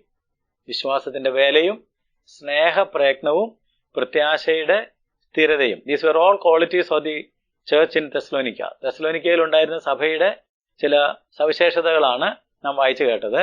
അവിടെ അവര് പ്രയത്നിച്ചു, പക്ഷെ അവരുടെ പ്രയത്നം വെറും പ്രയത്നമായിരുന്നില്ല, സ്നേഹപ്രയത്നം. വെറും പ്രയത്നവും സ്നേഹപ്രയത്നവും തമ്മിൽ വ്യത്യാസമുണ്ട്. നാം കർത്താവിനായി പ്രയത്നിക്കുന്നത് വളരെ പ്രധാനപ്പെട്ട കാര്യമാണ്. എന്നാൽ എന്തുകൊണ്ട് പ്രയത്നിക്കുന്നു എന്നത് അതിനേക്കാൾ സുപ്രധാനമായിട്ടുള്ള കാര്യമാണ്. ഒരുപാട് ആളുകൾ പ്രയത്നിക്കുന്നുണ്ട്. എന്തുകൊണ്ടാണ് പ്രയത്നിക്കുന്നത്? അവരുടെ സഭയോടുള്ള സ്നേഹം കൊണ്ടാണോ, അതോ അവർക്കൊരു പ്രവർത്തകനാകണമെന്നുള്ളത് കൊണ്ടാണോ, അതോ കർത്താവിന്റെ സ്നേഹത്താൽ പ്രചോദിതരായിട്ടാണോ, ക്രിസ്തുവിന്റെ സ്നേഹം അവരെ നിർബന്ധിക്കുന്നുണ്ടോ എന്ന് ഓരോരുത്തരും ശോധന ചെയ്യണം. അങ്ങനെയാണെങ്കിൽ ഈ സഭയ്ക്ക് പറ്റിയത് അവർ പ്രയത്നിച്ചു, അവർ പ്രവർത്തിച്ചു, അവർ സഹിച്ചു, പക്ഷേ അവരുടെ ഹൃദയത്തിൽ ആദ്യ സ്നേഹം നഷ്ടപ്പെട്ടിരുന്നു. അങ്ങനെയെങ്കിൽ എന്താണ് ആദ്യ സ്നേഹം? First love. അവർക്ക് നഷ്ടപ്പെട്ട ആദ്യ സ്നേഹം എന്താണ് എന്ന് നമുക്കൊന്ന് നോക്കാം. പുതുതായിട്ട് ജന്മം പ്രാപിച്ച് കർത്താവിൻ്റെ അടുത്തേക്ക് വന്ന ഒരു പുതിയ വിശ്വാസിക്ക് ആദ്യകാലത്ത്, അവൻ്റെ വിശ്വാസത്തിന്റെ തുടക്കകാലത്ത് യേശുവിനോടുണ്ടാകുന്ന ഭക്തിയും ആദരവും സ്നേഹവും നിമിത്തം അവനിലുണ്ടാകുന്ന ഒരു തീഷ്ണതയുണ്ട്. ഞാനൊന്നുകൂടെ പറയട്ടെ, പുതിയതായിട്ട് വിശ്വാസത്തിലേക്ക് വന്ന ഒരാൾക്ക് കർത്താവായ യേശുക്രിസ്തുവിനോട് ഭക്തി, ആദരവ്, സ്നേഹം ഒക്കെ അവനിൽ ഉണ്ടാവുകയാണ്. അത് വളരെ തീഷ്ണതയുള്ളതായിരിക്കും, അത് തികച്ചും വ്യക്തിപരമായിരിക്കും, അത് ഒരു ഇടതടവില്ലാതെ ഉള്ളിൽ നിന്ന് ഉരുത്തിരിഞ്ഞ് വരുന്ന ഒരാവേശമായിരിക്കും. ഞാൻ പറഞ്ഞതെല്ലാം നിങ്ങൾ ശ്രദ്ധിക്കണം. ആദ്യ സ്നേഹം എന്ന് പറയുന്നത് ആദ്യം കർത്താവിൻ്റെ അടുത്തേക്ക് രക്ഷിക്കപ്പെട്ട് വന്ന കാലത്ത് കർത്താവിനോടുള്ള ഭക്തി, ആദരവ്, സ്നേഹം, ഇതെല്ലാം കാരണം നമ്മുടെ ഉള്ളിലൊരു തീഷ്ണതയുണ്ടാകുന്നു. അത് തികച്ചും വ്യക്തിപരമാണ്, ആരും പറഞ്ഞിട്ടൊന്നും ഉണ്ടാകുന്നതല്ല. അത് തടസ്സമില്ലാതെ നമ്മുടെ ഉള്ളിൽ നിന്ന് ഉരുത്തിരിഞ്ഞു വരുന്ന ഒരാവേശമാണ്. അത് പരസ്യമായി പ്രകടിപ്പിക്കുവാൻ നമുക്കൊരു മടിയും ഉണ്ടാകുകയല്ല. ആരും പറയണ്ട, ആരും പ്രചോദിപ്പിക്കണ്ട. കർത്താവിനോടുള്ള സ്നേഹം എന്നെ പ്രചോദിപ്പിച്ചിട്ട് ഞാൻ തന്നെ തീഷ്ണതയോടെ, ഒരാവേശത്തോടെ കർത്താവിന് വേണ്ടി നിൽക്കുകയും പ്രവർത്തിക്കുകയും സംസാരിക്കുകയും ഒക്കെ ചെയ്യുന്ന ഒരു ആത്മീയ അവസ്ഥയാണ് ആദ്യ സ്നേഹം എന്ന് പറയുന്നത്. പുതുതായി വിവാഹബന്ധത്തിൽ ഏർപ്പെട്ട ഭാര്യയും ഭർത്താവിനെയും കുറിച്ച് അല്ലെങ്കിൽ യുവമിഥുനങ്ങളെ കുറിച്ച് ചിന്തിക്കുകയാണെന്നുണ്ടെങ്കിൽ അവര് മധുവിധം ആഘോഷിക്കാനായിട്ട് പലപ്പോഴും പോകാറുണ്ട്, ഹണിമൂൺ. അങ്ങനെ പോകുമ്പോൾ അവരുടെ ഇരിപ്പും നടപ്പും ഒക്കെ കാണുമ്പോൾ തന്നെ പ്രായമുള്ളവർക്കറിയാം ഇത് ഈയിടെയും കണ്ട് കല്യാണം കഴിച്ചതാണെന്ന്. നമ്മുടെ സഭകളിലേക്ക് നോക്കിയാൽ കർത്താവിന് വേണ്ടി ആവേശത്തോടെ പുതിയ വിശ്വാസികൾ പ്രവർത്തിക്കുന്നത് കാണുമ്പോൾ ചിലരൊക്കെ പരിഹാസ മനോഭാവത്തിൽ ഇതൊക്കെ ആദ്യത്തെ ചൂടാണ്, കുറച്ച് കഴിയുമ്പോൾ മാറിക്കൊള്ളും എന്ന് പറയുന്ന കാര്യം നിങ്ങൾ മനസ്സിലൊന്ന് കാണുകയാണെന്നുണ്ടെങ്കിൽ അതെന്നും വേണമെന്നായി പറഞ്ഞത്. ഒരു എക്സൈറ്റിംഗ് എക്സ്പീരിയൻസ് ആണ് ക്രിസ്തീയ ജീവിതം എന്ന് പറയുന്നത്. അത് ജീവിതം അവസാനിക്കുന്നതുവരെയും ആ എക്സൈറ്റ്മെന്റ് വേണം. ഇസ്രായേൽ മക്കൾക്ക് ഇത് നഷ്ടപ്പെട്ടു പോയപ്പോൾ പ്രവാചകന്മാരെ അയച്ച് ഇതേക്കുറിച്ച് അവരെ കർത്താവ് ഓർമ്മപ്പെടുത്തിയിട്ടുണ്ട്. ഞാൻ യിരെമ്യാവിന്റെ പുസ്തകം 2-ാം അധ്യായത്തിന്റെ ആദ്യത്തെ 2 വാക്യങ്ങൾ വായിച്ചു കേൾപ്പിക്കട്ടെ. യിരെമ്യാ പ്രവാചകന്റെ പുസ്തകം 2-ാം അധ്യായത്തിന്റെ 1-2 വാക്യങ്ങൾ. നീ എന്നെ അനുഗമിച്ച് നടന്ന നിന്റെ യൗവനത്തിലെ ഭക്തിയും വിവാഹം നിശ്ചയിച്ച കാലത്തിലെ സ്നേഹവും ഞാൻ ഓർക്കുന്നു. നീ എന്നെ അനുഗമിച്ച് നടന്ന നിന്റെ യൗവനത്തിലെ ഭക്തിയും വിവാഹം നിശ്ചയിച്ച കാലത്തിലെ സ്നേഹവും ഞാൻ ഓർക്കുന്നു. അത് വളരെ പ്രധാനപ്പെട്ട ഒരു കാര്യമാണ്. എന്നാൽ വിവാഹ ജീവിതം പുരോഗമിക്കുന്നതനുസരിച്ച് സ്നേഹം നമ്മൾ പറയും പക്വതയിലെത്തി, അതിൻ്റെ ആഴത്തിലേക്ക് ഇറങ്ങി, അത് ധനികമായി വളർന്നു പന്തലിക്കും എന്നൊക്കെ പറയുന്നത് ശരിയായിരിക്കാം. എന്നാൽ മധുവിധ നാളിലെ ആവേശവും ആശ്ചര്യവും ഒരിക്കലും ചോർന്നു പോകുവാനായിട്ട് പാടില്ല. അപ്പനായാലും വല്യപ്പനായാലും നാം എത്ര വലുതായാലും ഹണിമൂൺ ലവ് എന്ന് പറയുന്നത്, മധുവിധ നാളിലെ ആവേശവും ആശ്ചര്യവും തീഷ്ണതയും ഒരിക്കലും ചോർന്നു പോകുവാനായിട്ട് പാടില്ല. ഭാര്യയും ഭർത്താവും എല്ലാം ശരിയാണ്, എല്ലാം ശരിയായിക്കോളും എന്ന് കരുതി ജീവിതത്തെ ഒരു വിരസമായ ചടങ്ങായി, ഒരു നിത്യ അനുഷ്ഠാനമായി മാറ്റുമ്പോൾ വിവാഹം അപകടത്തിലാണ് എന്ന് നാം അറിഞ്ഞിരിക്കേണ്ടതാണ്. വിവാഹ ജീവിതത്തിൽ എന്നും ആവേശവും ആശ്ചര്യവും നിലനിൽക്കണം. ഇതാണ് കർത്താവ് ഉദ്ദേശിക്കുന്നത്. ക്രിസ്തീയ ജീവിതത്തിൽ എന്നും ആവേശം വേണം, എന്നും ആശ്ചര്യം വേണം. Should be exciting. അതല്ലാതെ ഇതൊരു ചടങ്ങായി, ഒരു റട്ടിൽ വീണതുപോലെ എന്നും ഇങ്ങനെ തന്നെയൊക്കെ കാര്യങ്ങൾ അങ്ങ് പോകുള്ളൂ, ഇനി എങ്ങനെയും കർത്താവ് വന്നാൽ മതിയായിരുന്നു എന്ന് വിചാരിച്ച് ഒരു ചടങ്ങായിട്ട്, ഒരു കർത്തവ്യമായിട്ട്, തീഷ്ണതയില്ലാത്ത, തീവ്രതയില്ലാത്ത തരത്തിൽ കുറെ പ്രവർത്തനങ്ങളും കുറെ പഠനങ്ങളും കുറെ പ്രവൃത്തികളും സഹനങ്ങളും ഒക്കെ ആയിട്ട് മുമ്പോട്ട് പോകുന്നതിനെ കർത്താവ് ഒട്ടും മാനിക്കുന്നില്ല എന്ന് അറിഞ്ഞിരിക്കേണ്ടതാണ്. പ്രത്യേകം ശ്രദ്ധിക്കേണ്ട ഒരു കാര്യം, യേശുക്രിസ്തുവിനോട് ആത്മാർത്ഥ സ്നേഹം ഇല്ലാതെയും അവന്റെ നാമത്തിനായി ത്യാഗം അനുഷ്ഠിക്കുവാനും ശുശ്രൂഷിക്കുവാനും കഷ്ടപ്പെടുവാനും എല്ലാം കഴിയും. ഞാൻ പറഞ്ഞ ശ്രദ്ധിക്കുക, യേശുവിനോട് ആത്മാർത്ഥമായിട്ടുള്ള സ്നേഹവും സ്നേഹത്തിന് നിർബന്ധവും ഒന്നും ഇല്ലാതെ തന്നെ നമുക്ക് അവന്റെ നാമത്തിനായി ത്യാഗം അനുഷ്ഠിക്കുവാൻ, ശുശ്രൂഷിക്കുവാൻ, കഷ്ടപ്പെടുവാൻ എല്ലാം കഴിയും. എന്നാൽ തീഷ്ണതയോടെ വേർപാട് ആചരിക്കുവാൻ ശ്രദ്ധിച്ചപ്പോൾ ഈ സഭ ആരാധനയും സ്നേഹവും സുപ്രധാനമായി കണ്ടില്ല. അവർ വളരെ തീഷ്ണമായിട്ട് ഉപദേശത്തിന്റെ കാർക്കശ്യത്തിലൊക്കെ നിന്നപ്പോൾ അവരുടെ ഉള്ളിൽ നിന്ന് സ്നേഹവും ആരാധനയും ചോർന്നുപോയി. അതുകൊണ്ട് ഞാൻ നിങ്ങളെ ഓർമ്മപ്പെടുത്തുന്നത്, അധ്വാനം സ്നേഹത്തിന് പകരമാകുകയില്ല. Labour is no substitute for love. നമ്മുടെ അധ്വാനം ഒരിക്കലും സ്നേഹത്തിന് പകരമാകുകയില്ല. അധ്വാനത്തെക്കാൾ വലുത് സ്നേഹമാണ്. തീഷ്ണത വിശുദ്ധിക്ക് പകരമാകുകയില്ല. Passion is no substitute for purity. തീഷ്ണത വിശുദ്ധിക്ക് പകരം വെക്കാനായിട്ട് കഴിയുന്നൊരു കാര്യമല്ല. നമുക്ക് വിശുദ്ധിയും സ്നേഹവും എപ്പോഴും ആവശ്യമാണ്, അനിവാര്യമാണ്. അതുകൊണ്ടാണ് ഞാൻ നേരത്തെ നിങ്ങളെ ഓർമ്മപ്പെടുത്തിയത് 2 കൊരിന്ത്യ ലേഖനം 11-ാം അധ്യായത്തിന്റെ ആദ്യത്തെ 3 വാക്യങ്ങൾ വായിക്കുമ്പോൾ ക്രിസ്തുവിനോടുള്ള ഏകാഗ്രതയും നിർമ്മലതയും, focused on love and purity, ആ സ്നേഹത്തിലും വിശുദ്ധിയിലും ഫോക്കസ് ചെയ്ത് സഭ മുന്നോട്ട് പോകണം എന്നാണ് കർത്താവ് നമ്മളെക്കുറിച്ച് ആഗ്രഹിക്കുന്നു. ഒരു മണവാട്ടിയിൽ നിന്ന് പ്രതീക്ഷിക്കുന്നത് ഏകാഗ്ര സ്നേഹമാണ്, വിശുദ്ധമായിട്ടുള്ള സ്നേഹമാണ്, പ്രവൃത്തിയല്ല, പ്രയത്നമല്ല, വേർപാടല്ല, അതൊന്നുമല്ല കർത്താവ് ആഗ്രഹിക്കുന്നത്. അതുകൊണ്ട് ഫസ്റ്റ് ലവ് എന്ന് പറയുന്നത് മനസ്സിലാക്കുക. നേരത്തെ പറഞ്ഞല്ലോ, അപ്പോസ്തലനായ പൗലോസ് എഫേസോസുകാരുടെ ഒരു ശുശ്രൂഷക്കാരനായിരുന്നുവെന്ന്. എഫേസ് ലേഖനം പരിശോധിച്ചാൽ 6 അധ്യായങ്ങളിൽ സ്നേഹത്തെക്കുറിച്ച് 20 പ്രാവശ്യമാണ് പൗലോസ് ഊന്നി പറയുന്നത്. പൗലോസിന്റെ ലേഖനത്തിൽ വിശ്വാസിയെ കുറിച്ച് പറയുന്നത് അവനെ ഉയർപ്പിച്ച് സ്വർഗത്തിൽ ഇരുത്തിയിരിക്കുന്നു എന്നാണ്. എഫേസ് ലേഖനം 2-ാം അധ്യായത്തിന്റെ 7-ാം വാക്യം വായിച്ചാൽ അവൻ നമ്മളെ ഉയർത്തെഴുന്നേൽപ്പിച്ച് സ്വർഗത്തിൽ ഇരുത്തിയിരിക്കുന്നു. അപ്പൊ അങ്ങനെയാണെങ്കിൽ അതിന്റെ അർത്ഥം നമുക്ക് ക്രിസ്തുവിൽ ഒരു ഉന്നത സ്ഥാനം കൃപയാൽ നൽകപ്പെട്ടിരിക്കുന്നു എന്നാണ്. നമ്മളെ ഓർമ്മപ്പെടുത്തുകയാണ്, നിങ്ങൾക്ക് ക്രിസ്തുവിൽ ഒരു ഉന്നത സ്ഥാനം, നിങ്ങളെ ഉയർത്തെഴുന്നേൽപ്പിച്ച് സ്വർഗത്തിൽ ഇരുത്തിയിരിക്കുകയാണ്. എന്നാൽ ഇപ്പോൾ ഈ സഭയ്ക്കൊരു വീഴ്ച സംഭവിച്ചു. അവര് സ്വർഗത്തിൽ ഇരുത്തിയിരുന്നെങ്കിലും, മണവാളിന്റെ കൂടെ മണവാട്ടിയായിട്ട് ഇരിക്കേണ്ട സഭ ആയിരുന്നെങ്കിലും, അവര് സ്വർഗത്തിൽ ഇരുത്തിയിരിക്കുന്നു എന്നുള്ള കാര്യം മറന്ന് അവര് വീണ് കിടക്കുന്നു, അവര് താഴേക്ക് വീണു എന്നുള്ളതാണ് സത്യം. അതുകൊണ്ടാണ് 5-ാം വാക്യത്തില്, വെളിപ്പാട് പുസ്തകം 2-ാം അധ്യായത്തിന്റെ 5-ാം വാക്യത്തില്, നീ ഏതിൽ നിന്ന് വീണിരിക്കുന്നു എന്ന് ഓർക്കുക. പോളൻ ഉയർത്തി മണവാളന്റെ അടുക്കൽ ഇരുത്തിയിരിക്കുന്ന സ്ഥാനത്ത് നിന്ന് പെതുക്കെ സ്നേഹമൊക്കെ നഷ്ടപ്പെട്ട് താഴേക്ക് വീണിരിക്കുന്നു, വീണ് കിടക്കുന്നു. വെളിപ്പാട് 2-5, നീ ഏതിൽ നിന്ന് വീണിരിക്കുന്നു എന്ന് ഓർക്കുക. ക്രിസ്തുവിനെ തീവ്രമായി സ്നേഹിക്കുമ്പോൾ മാത്രമാണ് നമുക്ക് അവനെ വിശ്വസ്തയോടെ സേവിക്കുവാൻ കഴിയുന്നത്.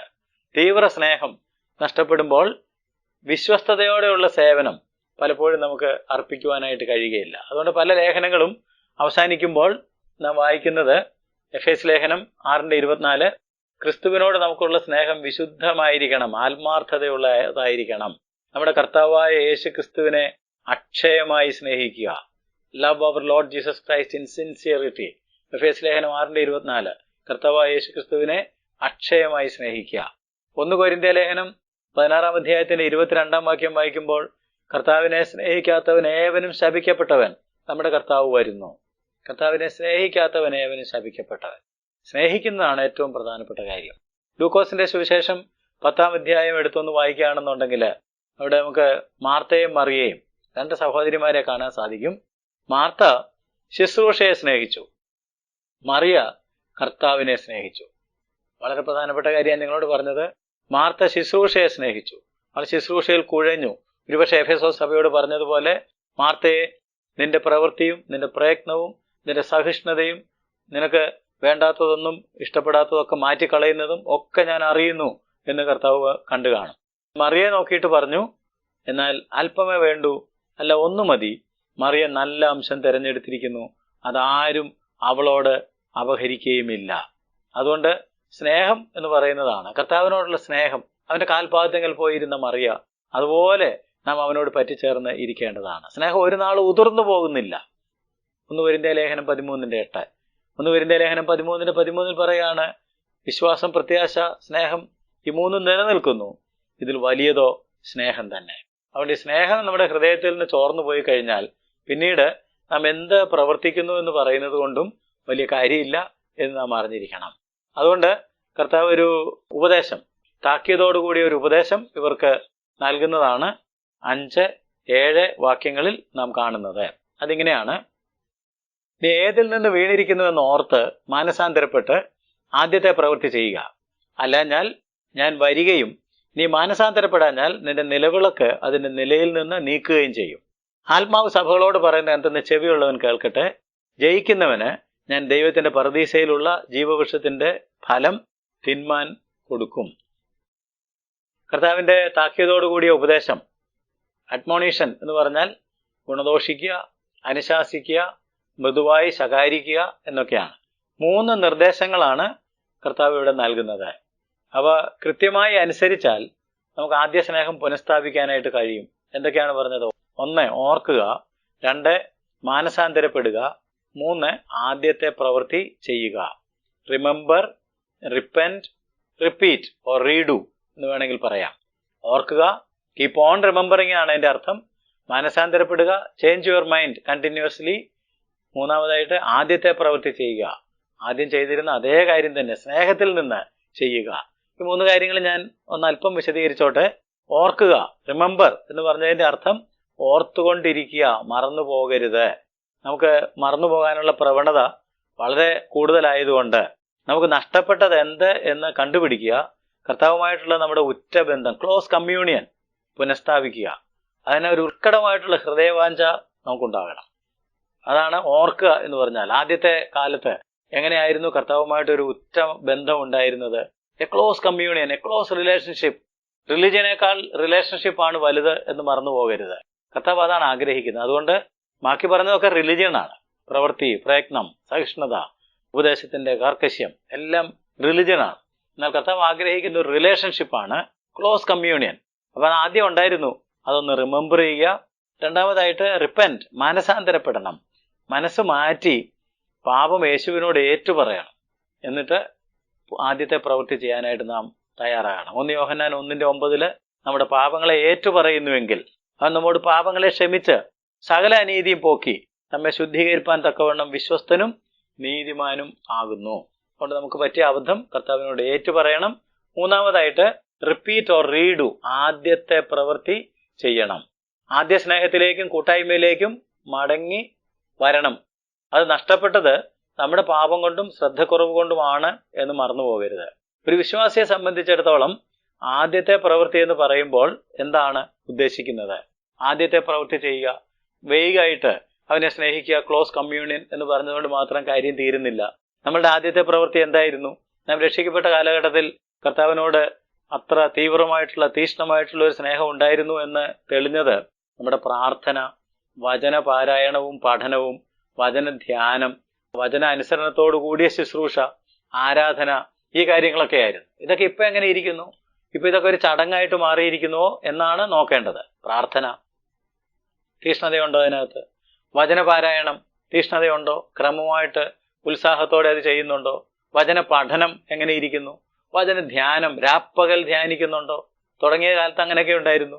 വചന അനുസരണത്തോടു കൂടിയ ശുശ്രൂഷിക്കുന്നുണ്ട്, പക്ഷെ വചനത്തിൽ നിന്ന് കടുകിട മാറാതെ സത്യവചനത്തെ യഥാർത്ഥമായി പ്രസംഗിച്ചുകൊണ്ട് ലജ്ജിപ്പാൻ സംഗതിയില്ലാത്ത വേലക്കാരനായിട്ടാണോ നിൽക്കാനായിട്ട് ശ്രമിക്കുന്നത്? ആരാധന എങ്ങനെ ഇരിക്കുന്നു? നേരത്തെ പറഞ്ഞതുപോലെ ആരെയാ ഇപ്പൊ ആരാധിക്കുന്നത്? കർത്താവിനെ തന്നെയാണോ അതോ ശുശ്രൂഷകന്മാരെയാണോ? ഈ കാര്യങ്ങളിൽ ക്രമീകരണം വേണ്ടിയിരിക്കുന്നു. എല്ലാം ചടങ്ങായി തീർന്നെങ്കിൽ ആദ്യം അങ്ങനെ അല്ലായിരുന്നു എന്നോർത്ത് മടങ്ങിപ്പോവുക. അതാണ് ആദ്യ സ്നേഹം എന്ന് പറയുന്നത്. ആദ്യ സ്നേഹം എന്ന് പറയുമ്പോൾ പ്രാർത്ഥനയിലാണ് ആദ്യ സ്നേഹം വെളിപ്പെട്ടത്, വചനത്തിലാണ് ആദ്യ സ്നേഹം വെളിപ്പെട്ടത്, ആരാധനയിലാണ് ആദ്യ സ്നേഹം വെളിപ്പെട്ടത്. ആ തലങ്ങളിലേക്കൊക്കെ നാം മടങ്ങിപ്പോകേണ്ടത് ആവശ്യമാണ്.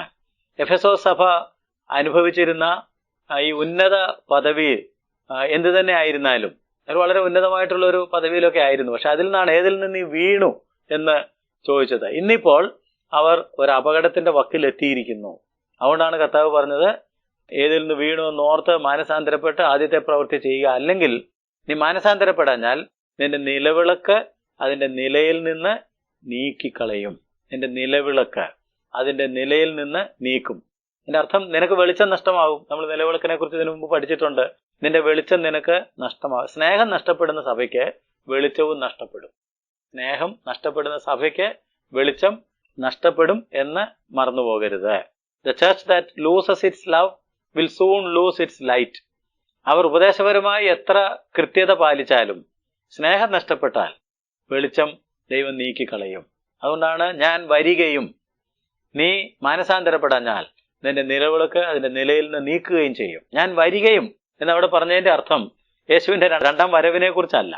യേശു വീണ്ടും മടങ്ങി വന്ന് നീക്കിക്കളയുന്ന കാര്യമല്ല പറഞ്ഞത്. ഇപ്പോൾ തന്നെ, ഈ കാലഘട്ടത്തിൽ തന്നെ ദൈവത്തിന്റെ ന്യായവിധി അപ്പോൾ തന്നെ വെളിപ്പെട്ടു വരും.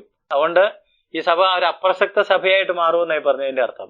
അല്ല കർത്താവ് രണ്ടാമത് വരുമ്പോൾ ഇത് മാറ്റിക്കളയും എന്നല്ല പറഞ്ഞത്. ഇപ്പോൾ തന്നെ സഭയ്ക്കൊരു പ്രസക്തി ഇല്ലാതെ, ദൈവസന്നിധിയിൽ ഒരു വിലയില്ലാത്ത സഭയായിട്ട് മാറും. ദൈവത്തിന്റെ ന്യായവിധി അപ്പോൾ തന്നെ വെളിപ്പെട്ടു വരും എന്ന യാഥാർത്ഥ്യമാണ് ദൈവം നമ്മളെ ഓർമ്മപ്പെടുത്തുന്നത്. എഫെസോസിന്റെ ഇന്നത്തെ അവസ്ഥ നോക്കിയാൽ, എഫെസോസിന്റെ ഭൂമിശാസ്ത്രപരമായിട്ടുള്ള ഇന്നത്തെ അവസ്ഥ നിങ്ങൾ നോക്കിയാൽ, മഹത്തായ ഒരു പട്ടണമായിരുന്നു. അവിടെ വലിയ വെളിച്ചം ശോഭിച്ചിരുന്നു. അവിടെ തീക്ഷ്ണതയുള്ള ഒരു സഭയൊക്കെ ഉണ്ടായിരുന്നു. എന്നാൽ ഇന്ന് എഫെസോസ് ഒരു കൽക്കൂമ്പാരമാണ്. Heap of stones. അതിന്നൊരു കൽക്കൂമ്പാരമാണ്. അവിടുന്ന് ഒരു ആത്മീയ വെളിച്ചം ലോകത്തിലെങ്ങും പരക്കുന്നില്ല. സജീവമായ ഒരു സഭ ഇന്ന് അവിടെ കൂടി വരുന്നില്ല.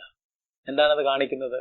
ദൈവം ഇറങ്ങി വന്ന് നിലവിളക്ക് നീക്കിക്കളഞ്ഞു എന്നുള്ളതാണ്. ഇത് ഏത് സഭയ്ക്കും സംഭവിക്കാവുന്നതാണ്. സഭ ചിലപ്പം ഫംഗ്ഷനിലായിരിക്കും, എന്നാൽ ആത്മീയ വെളിച്ചം, സ്നേഹം ഒക്കെ നൽകുവാൻ കഴിയാത്ത ഒരവസ്ഥയിലേക്ക് ആ സഭ മാറി എന്ന് വരാം. അഞ്ചാമതായിട്ട് ഈ സഭയ്ക്കൊരു വെല്ലുവിളി കർത്താവ് നൽകുന്നതാണ് നാം കാണുന്നത്. 7-ാം വാക്യം, ആത്മാവ് സഭകളോട് പറയുന്നത് എന്തെന്ന് ചെവിയുള്ളവൻ കേൾക്കട്ടെ. ചെവിയുള്ളവൻ കേൾക്കട്ടെ എന്ന പ്രയോഗം ഒരു സത്യത്തെ വെളിപ്പെടുത്തുകയാണ്. സഭയുടെ അവസ്ഥയും ന്യായവിധിയും ഒക്കെ എന്തു തന്നെ ആയിരുന്നാലും സഭയിലുള്ള വ്യക്തികൾക്ക്, അതായത് വിശ്വാസികൾക്ക് കർത്താവിനോട് സത്യസന്ധത പുലർത്തി ജീവനും വെളിച്ചവും വെളിപ്പെടുത്തുവാനായിട്ട് കഴിയും.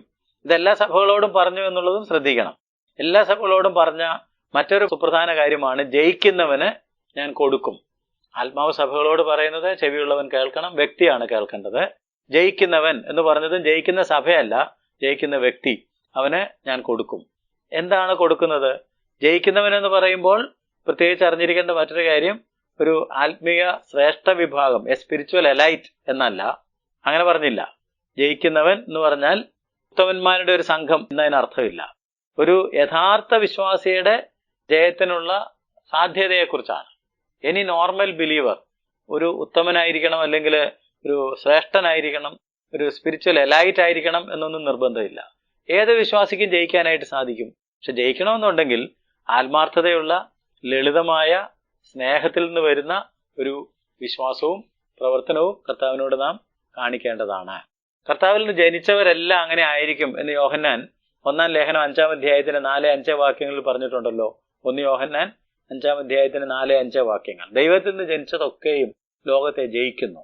ലോകത്തെ ജയിച്ച ജയമോ നമ്മുടെ വിശ്വാസം തന്നെ. യേശു ദൈവപുത്രൻ എന്ന് വിശ്വസിക്കുന്നവനല്ലാതെ ആരാകുന്നു ലോകത്തെ ജയിക്കുന്നത്? ജയിക്കുന്നവന് കൊടുക്കുന്നത് എന്ത് എന്നും കൂടി നമുക്ക് നോക്കാം. അതുകൊണ്ട് ദൈവത്തിൽ നിന്ന് ജനിച്ചതൊക്കെ ലോകത്തെ ജയിക്കും. ലോകത്തെ ജയിച്ച ജയം നമ്മുടെ വിശ്വാസമാണ്. അത് സ്നേഹത്തിൽ നിന്ന്, ആത്മാർത്ഥതയിൽ നിന്ന് വരുന്നതായിരിക്കണം. ജയിക്കുന്നവൻ എന്താ കൊടുക്കുന്നത്? വെളിപ്പാട് 2:7, ജയിക്കുന്നവന് ഞാൻ ദൈവത്തിന്റെ പറുദീസയിലുള്ള ജീവവൃക്ഷത്തിന്റെ ഫലം തിന്മാൻ കൊടുക്കും. ഉൽപ്പത്തി 3-ാം അധ്യായത്തിന്റെ 22 മുതൽ 24 വരെ വായിക്കുമ്പോൾ പാപം ചെയ്ത മനുഷ്യന് ജീവവൃക്ഷ ഫലം പറിച്ചു തിന്ന് നിത്യജീവൻ പ്രാപിക്കുവാനായിട്ടുള്ള അവസരത്തിൽ നിന്ന് ദൈവം അവരെ വിലക്കി. ദൈവം തിരിയുന്ന വാളിന്റെ ജ്വാലയുമായി അതിനി അവർ കൈനീട്ടി പറിച്ച് തിന്നാതിരിക്കേണ്ടതിനായിട്ട് ഒരു വിലക്ക് കൽപ്പിച്ചു. എന്നാൽ യോഹന്നാന്റെ സുവിശേഷം 3:16 10 വായിക്കുമ്പോൾ, യോഹന്നാന്റെ സുവിശേഷം 3-ാം അധ്യായം 16 10-ാം അധ്യായത്തിന്റെ 10-ാം വാക്യവും വായിക്കുമ്പോൾ, മനുഷ്യൻ നശിച്ചു പോകാതെ നിത്യജീവൻ പ്രാപിക്കുവാനും സമൃദ്ധമായ ജീവൻ പ്രാപിക്കുവാനും വേണ്ടിയാണ് യേശു ലോകത്തിൽ വന്നത്. യേശു ലോകത്തിൽ വന്നതിനാണ് നമുക്ക് ജീവൻ ഉണ്ടാകുവാനും സമൃദ്ധമായ ജീവൻ ഉണ്ടാകുവാനും. തന്റെ ഏകജാതനായ പുത്രനിൽ വിശ്വസിക്കുന്ന ഏവനും നശിച്ചു പോകാതെ നിത്യജീവൻ പ്രാപിക്കേണ്ടതിനാണ് ദൈവം തന്റെ പുത്രനെ നമുക്കായിട്ട് നൽകിയത്. അങ്ങനെയാണെന്നുണ്ടെങ്കിൽ ഈ കർത്താവായ യേശു ക്രിസ്തുവിൽ വിശ്വസിച്ച് ഈ സമൃദ്ധമായ നിത്യമായ ജീവനിലേക്ക് പ്രവേശിക്കുവാൻ എന്നെ കേൾക്കുന്ന എല്ലാവർക്കും, എനിക്കും നിങ്ങൾക്കും കഴിയും. വിശ്വസിച്ചവർ ഇപ്പോൾ തന്നെ അനുഭവത്തിലാണ്. എന്നാൽ ആ നിത്യതയുടെ ഒരു പൂർണ്ണതയിലേക്ക് നാം നടത്തപ്പെടണമെന്നുണ്ടെങ്കിൽ നാം ഈ പറഞ്ഞ സ്നേഹത്തിലൊക്കെ തുടരേണ്ടതാണ് എന്ന് ഓർക്കുക. വെളിപ്പാട് പുസ്തകം 22-ാം അധ്യായത്തിന്റെ ആദ്യത്തെ 5 വാക്യങ്ങളും 14-ാം അധ്യായത്തിന്റെ ആദ്യത്തെ 5 വാക്യങ്ങളും ഇതിനോട് ചേർത്ത് നിങ്ങൾ വായിക്കണം എന്ന് ഞാൻ ഹോംവർക്ക് തരികയാണ്. വെളിപ്പാട് 22-ന്റെ 1 മുതൽ 5 വരെ, 14-ാം അധ്യായത്തിന്റെ 1 മുതൽ 5 വരെ.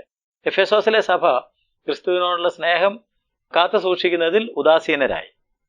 നാം നമ്മെ തന്നെ പരിശോധിക്കുമ്പോൾ ഇതുപോലൊരു കുറവ്, ഇതുപോലൊരു ഉദാസീനത നമ്മുടെ ഉള്ളിൽ ഉണ്ടായിട്ടുണ്ടോ എന്ന് നാം നോക്കേണ്ടതാണ്. അങ്ങനെ എന്തെങ്കിലും കുറവുകളുണ്ടെങ്കിൽ ശോധന ചെയ്ത് തിരുത്തി പുതിയ തീരുമാനങ്ങളെടുത്ത് സമർപ്പണത്തോടെ മുന്നോട്ട് പോകുന്നതിന് ഇന്നത്തെ വചന കേൾവിയും ഈ സഭയെക്കുറിച്ചുള്ള പഠനവും നമ്മളെ സഹായിക്കട്ടെ. ഒന്നുകൂടെ കാര്യങ്ങൾ ഓർക്കുന്നതിനായിട്ട് ഞാൻ ചുരുക്കത്തിൽ നിങ്ങളെ ഓർമ്മപ്പെടുത്തുകയാണ്. 5 കാര്യങ്ങളാണ് ഈ സഭയെക്കുറിച്ച് അപഗ്രഥിച്ച് കർത്താവ് പറഞ്ഞതായിട്ട് നിങ്ങളുടെ ശ്രദ്ധയിൽ കൊണ്ടുവന്നത്. 1, കർത്താവ് തന്നെ പരിചയപ്പെടുത്തി 7 നക്ഷത്രം കയ്യിൽ പിടിച്ച് 7 നിലവിളക്കുകളുടെ നടുവിൽ നടക്കുന്നവൻ. എന്നിട്ടൊരു അംഗീകാരം കൊടുത്തു. 5 അംഗീകാരങ്ങളാണ് നൽകിയത്. സേവന സന്നദ്ധത, ത്യാഗസന്നദ്ധത, സ്ഥിരതയും സമർപ്പണവും, വേർപാടും വിശുദ്ധിയും, കഷ്ടതയ്ക്കുള്ള ഒരുക്കം. ഇതെല്ലാം ഉണ്ടായിരുന്നെങ്കിൽ തന്നെയും ഒരു കുറ്റം പറയാനുണ്ടായിരുന്നു. 3-ാമതായിട്ട് ആ കുറ്റം എന്താണ്? ആദ്യ സ്നേഹം വിട്ടുകളഞ്ഞു. എന്നിട്ടൊരു ഉപദേശം കൊടുത്തു. ഏതിൽ നിന്ന് വീണിരിക്കുന്നുവെന്ന് ഓർത്ത് മാനസാന്തരപ്പെട്ട് ആദ്യത്തെ പ്രവൃത്തി ചെയ്യുക. ഒരു വെല്ലുവിളി അവരുടെ മുമ്പിൽ വെച്ചു. ആത്മാവ് സഭകളോട് പറയുന്നത് ചെവി ഉള്ളവൻ കേൾക്കട്ടെ. ജയിക്കുന്നവന് ഞാൻ ദൈവത്തിന്റെ പറുദീസയിലുള്ള ജീവവൃക്ഷത്തിന്റെ ഫലം തിന്മാൻ കൊടുക്കും. നമുക്ക് ജയിച്ച് കർത്താവിന്റെ കൂടെ, ഞാനും ജയിച്ചു എന്ന് കർത്താവ് പറയുന്നത് പോലെ നമുക്കും ജയിച്ച് അവന്റെ കൂടെ ചേരുന്നതിനും ഈ ജീവവൃക്ഷത്തിന്റെ ഫലം തിന്നുന്നതിനും നിത്യജീവൻ സമൃദ്ധിയായിട്ട് ധാരാളമായിട്ട് അനുഭവിക്കുന്നതിനുള്ള കൃപ കർത്താവ് നമുക്ക് നൽകട്ടെ. നമ്മുടെ ഹൃദയം ദൈവസന്നിധിയിൽ പരിശോധിച്ച് അവന്റെ സ്നേഹത്താൽ ഒന്നുകൂടെ നിറയുവാനായിട്ട് നമുക്ക് നൽകപ്പെട്ട പരിശുദ്ധാത്മാവിനാൽ ദൈവസ്നേഹം നമ്മുടെ ഹൃദയങ്ങളിൽ പകർന്നിരിക്കുന്നു. ക്രിസ്തുവിന്റെ സ്നേഹം ഞങ്ങളെ നിർബന്ധിക്കുന്നു. പ്രവർത്തനമല്ല, റിലിജിയൻ അല്ല, ഞങ്ങൾക്കൊരു റിലേഷൻഷിപ്പാണ് ആവശ്യം. ആ റിലേഷൻഷിപ്പിലേക്ക് മടങ്ങി വരിക. നഷ്ടപ്പെട്ടിട്ടുണ്ടെങ്കിൽ അത് തിരികെ പ്രാപിക്കുവാനായിട്ട് കർത്താവ് നമ്മളെ സഹായിക്കട്ടെ. കർത്താവേ, സ്വർഗ്ഗസ്ഥ പിതാവേ, ഞങ്ങളെ തന്നെ തിരുക്കരങ്ങളിൽ സമർപ്പിക്കുന്നു. തിരുവചനത്തിനായിട്ട് നന്ദിയോടെ സ്തോത്രം ചെയ്യുന്നു. കർത്താവേ, ഞങ്ങൾക്ക് എപ്പോഴും കർത്താവിനോടുള്ള ആ ഉറ്റ സ്നേഹം മറിയെ പോലെ നല്ല അംശം തിരഞ്ഞെടുത്തു. ശുശ്രൂഷയാൽ കൊഴുങ്ങുകയല്ല കർത്താവ്, നിന്റെ കാൽപാദത്തിൽ ഇരിക്കുവാൻ, നിന്റെ അടുക്കൽ ഇരിക്കുവാൻ, നിന്നെ അക്ഷയമായി സ്നേഹിക്കുവാൻ ഞങ്ങളെ ഓരോരുത്തരെയും സഹായിക്കണമെന്ന് പ്രാർത്ഥിക്കുന്നു. ഏതിൽ നിന്ന് വീണിരിക്കുന്നു എന്ന് ഓർത്ത് മാനസാന്തരപ്പെട്ട് ആദ്യത്തെ പ്രവൃത്തി ചെയ്യുവാൻ, ആദ്യ സ്നേഹത്തിലേക്ക് മടങ്ങി വന്ന് കർത്താവ് നിന്റെ കൂടെ നിലനിൽക്കുവാൻ, ഒരു മണവാട്ടിയിൽ നിന്ന് കർത്താവെ അവിടുന്ന് പ്രതീക്ഷിക്കുന്നത് സ്നേഹമാണല്ലോ, ആ തരത്തിൽ കർത്താവിനെ ഉറ്റ സ്നേഹിക്കുവാൻ ഞങ്ങളെ ഓരോരുത്തരെയും അവിടുന്ന് സഹായിക്കണമെന്ന് പ്രാർത്ഥിക്കുന്നു. കരങ്ങളിൽ ഏൽപ്പിക്കുന്നു, യേശുവിന്റെ നാമത്തിൽ തന്നെ. ആമേൻ.